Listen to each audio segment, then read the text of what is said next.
football video game. It officially came out today. Early access as recently as Monday, but now everyone can have it and play it in Dynasty mode. It's back, and we have the captain and president of the Syracuse esports team on with us now here, and Braeden Cheverie-Leonard. And Braeden, thanks so much for hopping on today. So I want to take you back to a week ago Thursday night. Your phone rings, random phone number, you pick up, and it's Fran Brown. Like, what's going on? How did this happen? Yeah, well, first, thanks for having me on. It's a great story. So I live by the strict rule of when the head coach of your university's football team calls, you pick up, and that's exactly what I did. I got the opportunity to meet Coach Brown at the basketball game, the first basketball game he went to, and I went right up to him. I'm a rising junior on campus. Went right up to him and said, "Hey, I know this game's coming up this summer. Would love to collaborate esports and the football team." And he was all in right away. So he actually gave me his number then. We talked a little bit back and forth throughout the end of the academic year. And then, one night I'm sitting on my couch playing Madden, actually. I look down and it says Fran Brown's calling at 9:38. And so I was like, what did I do or what am I about to do? So he called and asked if I could help him get some early access to the game. And I tried really, really, really hard, but unfortunately, he was only able to get it the 3 days early, like everybody else that pre-ordered. So, but pretty cool call to receive. Okay, yeah, I was going to say that explains why you answer the phone, because hardly anybody just answers the phone for random phone numbers they don't know any. Yeah, you had Fran's digit in your phone, so you're making it happen here, and it's quite an intersection of everything, right? This summer, Braeden, isn't it? When you talk about this is the most anticipated sports video game that I can remember in my lifetime, because it's been 12 years in the making. The rise of video gaming and esports in the last, 5, 6, 7 years has been huge. Obviously, all the players are actually in the game now. What are you looking at from your perspective of how this is all colliding right now? Yeah, no, it's very exciting. I'm someone who didn't really know esports or even college esports was a thing until I got thrown into it. I was able to play professionally in high school, and I didn't know about the professional league I was going to play in until I got a random DM for a tryout. So it's all about these random timing things with me, I guess. But I ended up coming to Syracuse and trying to build something here. And we're really going strong with our own varsity program and things of that nature. But as a sport management major myself, I couldn't be more excited to get in and play Dynasty. In fact, tonight I got a much anticipated matchup with Georgia in the college football playoff semifinal of my first year on the Syracuse Dynasty. We've been doing great. McCord's been slinging the thing around. But no, it's amazing, not only for Syracuse, but for the entire country of college football, especially for the players. I'm someone very passionate about NIL. And the more, kids get to play with these guys they might not otherwise know, you get that kid buying the jersey. And I think the whole NIL thing's going to take off after this, as well as the casual college football fan having a lot more knowledge because they've gotten to play with the teams and the players in the game. And you mentioned it, Braeden, the sports management program here. There's a big esports program here, which Yep. Correct me if I'm wrong, Braeden, it's like the first of its kind in the country. There's big NIL stuff. What's this like to, this isn't just like, it's a passing fad, it's whatever. No, this is something you go to college and study now. What is it like to be a part of it, kind of on the cutting edge of these things? Yeah, no, it's been really, really cool. We're kicking off our first academic year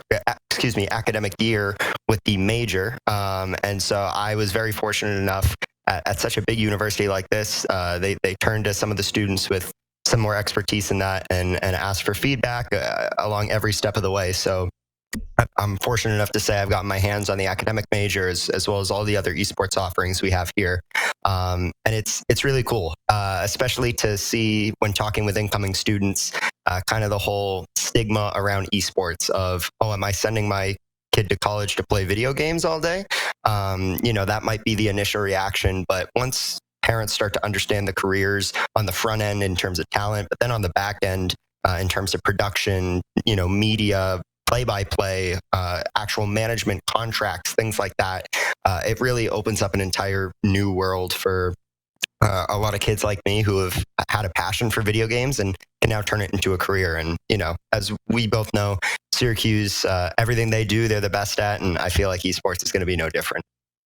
Yeah, it's kind of wild. ESPN just had a 30 for 30 out within the last few weeks on some early esports stuff, which was fascinating to watch. And you see, well, I had no idea all this stuff was going on behind the scenes. It's one that, we're on Twitch right now. We're simulcasting. Twitch initially, at least primarily, was a gaming platform where people are watching other people game. What have you noticed now that you're actually part of it? What's the appetite out there? And what's the fascination, I guess, with watching other people play video games? Why do you think that's so popular? Yeah, no, growing up at the kitchen table every night, watching a streamer or watching a YouTuber, I got the same question from my parents. Why don't you just go play it? Why are you watching somebody else play it?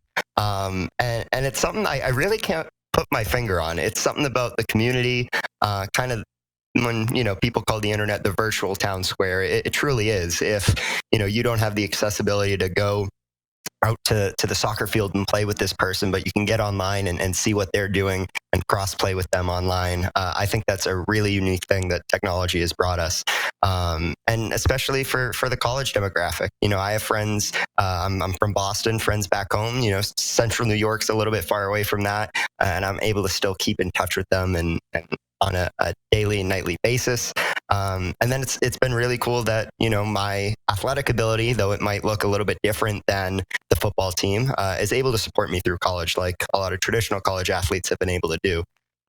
So it's really cool. And as someone who's in it, I don't even have all the answers of kind of how this came to be.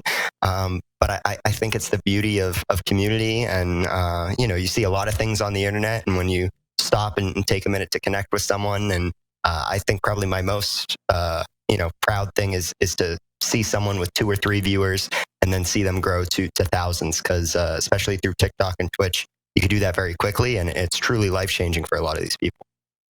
Yeah, it's fascinating to watch it grow here. And it's growing still in leaps and bounds here. And it's really only been around for the last decade. And that's even stretching it probably to its limit for as long as this stuff has been around. So we got Braeden Cheverie-Leonard with us. He's the president of the Syracuse esports team. You're the captain of the Call of Duty team. So, all right, what games are you guys playing? Who are you playing? How does this come together? Do you have like seasons?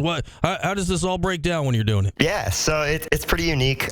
So Syracuse, we currently offer 6 varsity esports teams. This is going to be our first true varsity season from start to finish. We made that jump spring semester last year, and kind of, the group of us are calling that year 0, just getting things on the ground. But even in year 0, we won 1 national championship and placed top 12 in a couple other games. So our Counter-Strike team won the national championship. Couldn't be more proud of those guys. But yeah, no, I got recruited to a handful of schools. A lot of D2, D3 smaller schools are really kind of the juggernauts in esports. I'm someone who bleeds school pride, wanted that bigger school feel. So I looked at Syracuse as a traditional student, didn't get recruited here or anything like that. But talked my way up the chain of command all the way up to the chancellor, and said, hey, I think esports is where the college athletics world is going next. And I was able to come on and help develop it. So yeah, we're approaching our August 1 day, which is going to be the start of our preseason, kind of our mini camp, if to make it a more traditional sports term. And so we'll get the team back together. It's myself, and we got 3 incoming transfers. So kind of a rebuild of the roster, but looking forward to take down the big names like Clemson and Georgia and all them, but also the smaller names who kind of have the stranglehold on the industry right now.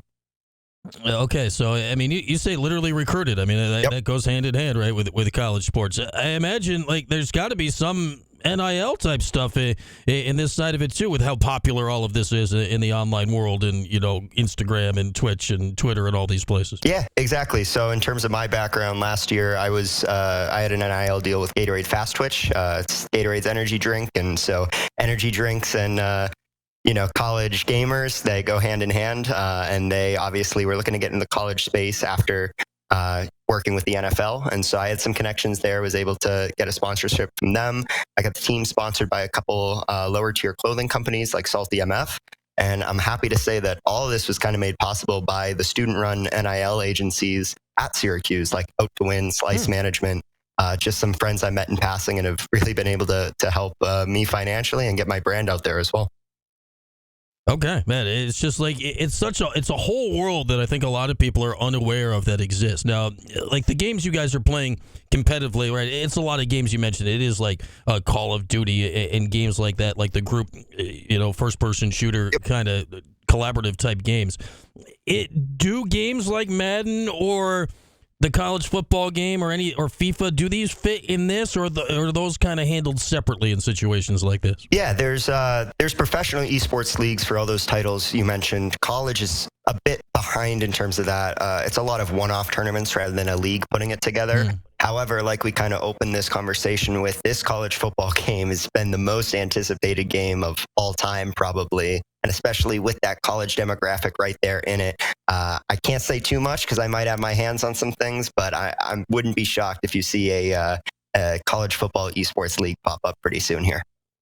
Okay, that is a tease with insider information, people. Like, he's not dropping it, but wink, wink, nudge, nudge. Do feel to read between the lines. All right, Braeden, you were just out in Vegas for something called SciCon. It's a Sports Entertainment and Innovation Conference. My understanding is this is the first one of these, and Syracuse itself was integral in putting this on. What was this? What did you guys learn? What was the week in Vegas like? Oh my God, it was incredible. I have pretty much been on the East Coast my entire life, and through Syracuse, I've been out to the West Coast twice now, and absolutely love the weather out there. But so this all stemmed back from one of my first freshman year classes in sport management. We had a guest speaker come in, Adam Honig, and he kind of set up the entire SU Sports Network, which is for Syracuse alumni who work in the sporting industries.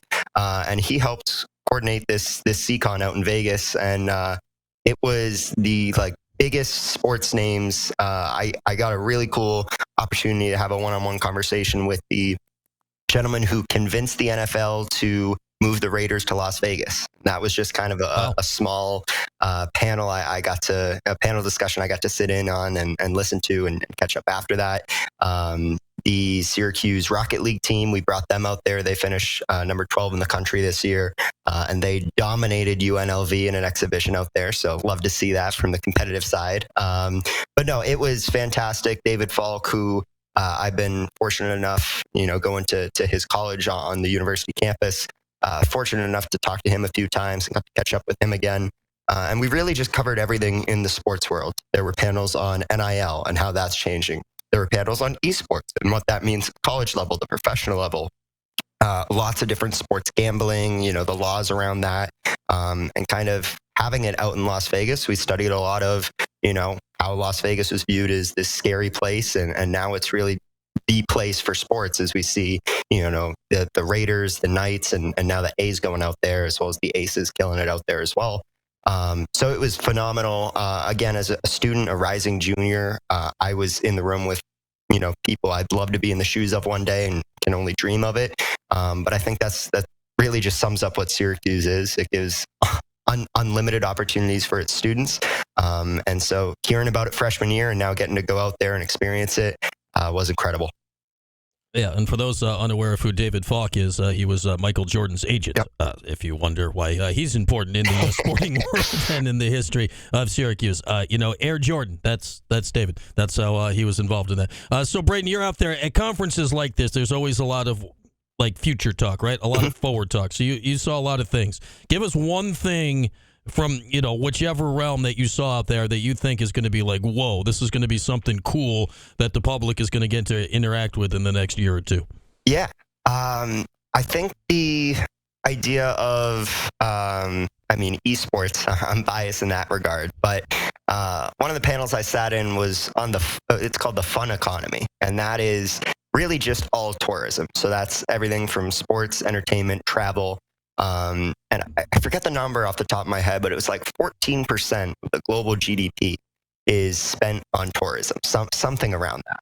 And I think when you look at the past couple of years, and of course, everybody always goes back to COVID as kind of that reset. But, going back to that, we were all locked in the houses and things like that. And now everybody's back to traveling again. Of course, there's been rippling effects of that, but the idea that really, you and I are having this conversation online right now. I didn't have to go out, back to Syracuse to have this conversation. How much we can do digitally, but yet there's still such an importance on travel, getting out and seeing new things. I thought that was one of the biggest takeaways I got from the conference. But in terms of, where the sports industry is going, there was obviously a lot of talk of international. Things like the Olympics going other places, and then coming back here domestically. You see esports making a big jump over to Europe, especially in Saudi. They're building kind of a utopia over there for esports, where the esports World Cup is right now for the summer. So I think it's that idea of the global scale of not only sports, but also esports. All right, Braeden, it's fascinating. It's certainly fascinating times to watch all of this converge. All right, so the last thing you're playing college football semifinals tonight. Are you streaming, or are you just playing for yourself? What are you doing tonight? That's a lot of pressure. I might fire up the stream just because you said it, but no, we lost one game all year, and of course it was to Boston College, so that one stung a little more. But I think we're ranked number 8 right now, keeping all the players healthy. LeQuint was out for a little bit, but I know him in person, and so I shot him a text and said, hey, I need you to fix the knee real quick. We're going into the playoffs. So all the guys are fired up, and I know I am too. So I'm going to, grab some caffeine and lock in for tonight. All right, hopefully both real and fake LeQuint have iced the knees for you and are ready to go tonight. All right, Braeden, it's been great to chat. I'm sure we'll do this again down the line as you get into it this year, but thanks so much for hopping on for a few today. Yeah, appreciate you having me on.